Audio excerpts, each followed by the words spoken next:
to HOTT, the Hybrid and Online Teacher Training course at Craven Community College.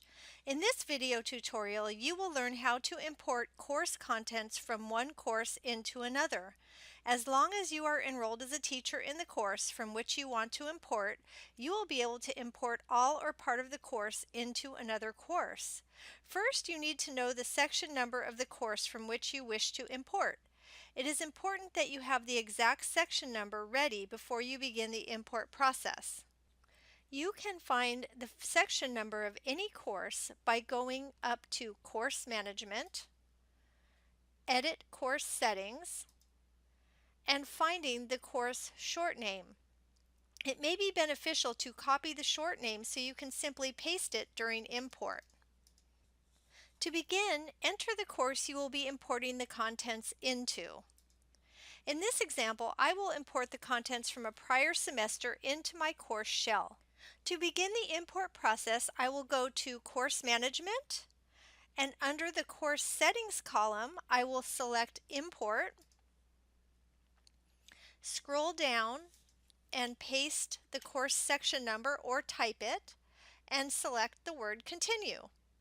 This brings up my course section. I will select the radio button and the word Continue. The first screen shows a list of items to be imported. Typically, you will want to leave all the boxes checked and jump to the final step.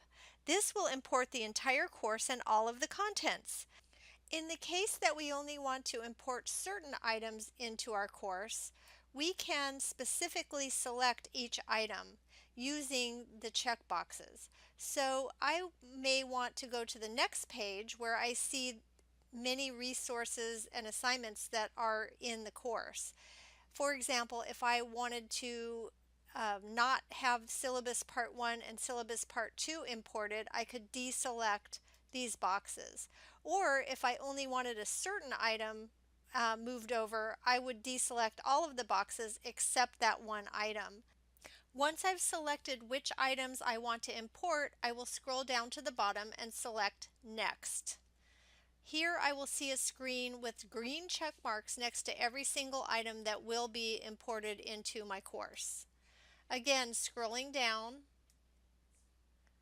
I will see a Perform Import button, and this will import the items with the green check boxes next to them. Once the import is complete, select Continue, and you should see the content you imported on your course screen. Well, that's it. Thank you for joining me for the hot topic of importing.